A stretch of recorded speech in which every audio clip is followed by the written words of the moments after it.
Madame, Monsieur, bonjour, le triomphe de Lando Norris, Quentin Fillon-Maillet qui retrouve le sourire et la victoire du Stade Toulousain aujourd'hui dans l'œil du sport. Avant de commencer, un mot de notre partenaire myfuturegift.com. Vous savez, c'est un site internet où vous pouvez trouver tout ce dont vous avez besoin et encore plus à l'approche des fêtes de fin d'année. Alors ne tardez pas, dans moins de 20 jours, c'est Noël. Allez trouver le cadeau idéal pour tous les membres de votre famille et vos amis. myfuturegift.com, merci à eux de nous soutenir. Le casque sur les oreilles, le volume au maximum, un verre à la main. L'œil du sport, c'est parti. Pour la première fois de sa carrière, Lando Norris a été sacré champion du monde de Formule 1. C'était ce dimanche à Abu Dhabi. Le pilote de McLaren est le 35e champion du monde différent et le 11e britannique. Il succède à un certain Lewis Hamilton. L'Anglais a validé ce titre avec une course solide sur le tracé de Yas Marina où Max Verstappen s'est largement imposé. Le Néerlandais remplissant sa partie du contrat, il termine en effet troisième. Max Verstappen échoue à 2 petits points de la première place du championnat du monde de Formule 1. C'est une grande victoire pour l'Anglais qui avait réussi un très bon début de saison avant une fin plus difficile avec notamment un retour dans les dernières courses de Max Verstappen, le Néerlandais et multiple champion du monde en titre. Laissons la piste pour partir à la neige et au sport d'hiver avec du biathlon. Quentin Fillon-Maillet s'est imposé aujourd'hui lors de la première poursuite de la saison longue de 12,5 km. Elle avait lieu à Östersund. Le Français a devancé le Suédois Sebastian Samuelsson et le Norvégien Johan Olaf Botten. Le champion olympique en titre de la poursuite bleu-blanc-rouge a remporté donc avec brio ce succès et c'est de bon augure en cette année olympique. Les Jeux olympiques auront lieu, je vous le rappelle, du 6 au 22 février à Milan-Cortina dans 61 jours. Quentin Fillon-Maillet remporte la 18e victoire de sa carrière à 33 ans et c'est la première depuis le sprint d'Oberhof l'an passé, la première dans la discipline de la poursuite depuis 2022. Sa victoire a notamment été possible par son dernier tir qui était impeccable, bien différent de celui de Botten, qui se dirigeait vers un triplé après ses 2 premières victoires.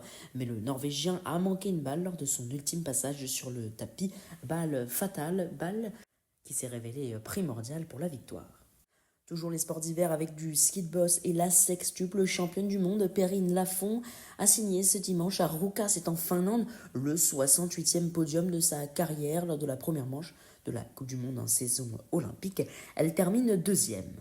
Le rugby à présent avec la Champions Cup qui faisait son retour ce week-end et le 6 fois vainqueur, le Stade Toulousain, l'a emporté avec brio face aux Sharks de Durban à Ernest Vallon 56-19.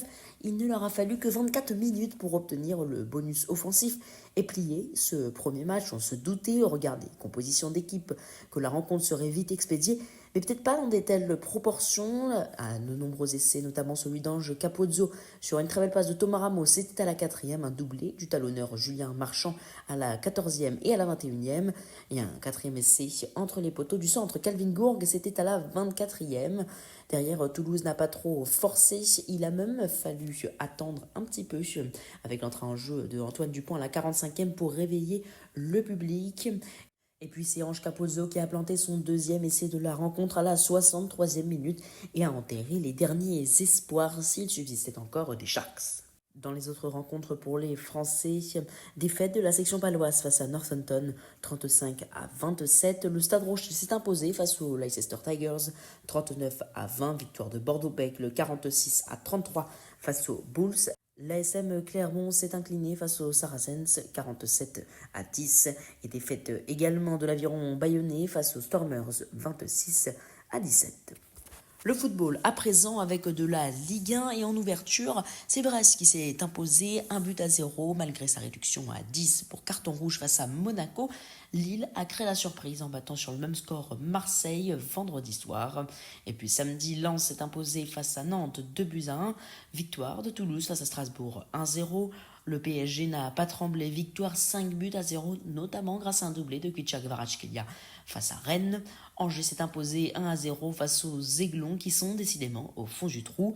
Victoire d'Auxerre 3-1 face à Metz. Et enfin, Le Havre et le Paris FC ne se départagent pas, score nul et vierge 0 partout. Le programme à présent avec de la Ligue des Champions ce mardi. Le Kayert Almaty accueille l'Olympiakos à 16h30, Bayern Munich Sporting à 18h45, tout comme Karabakh Ajax Villarreal Copenhague. L'Athletic Bilbao accueille le Paris Saint-Germain, champion d'Europe en titre à 21h. À la même heure, Bayer Leverkusen Newcastle, Benfica Naples, Club Rouge Arsenal, Dortmund Bodo Glimt, Juventus Pafo. Le championnat du monde de handball féminin également au programme. Ce lundi à 15h30, la Tunisie défie l'Argentine. Match également Pologne-Autriche à 18h. Mais surtout le choc à 20h30, la France affronte les Pays-Bas.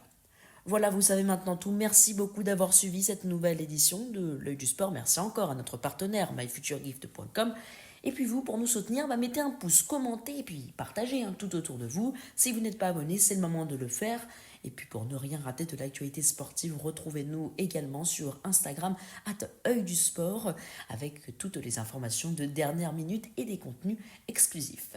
Merci beaucoup. Pour ma part, je vous donne rendez-vous mercredi soir pour un nouveau point sur l'actualité sportive.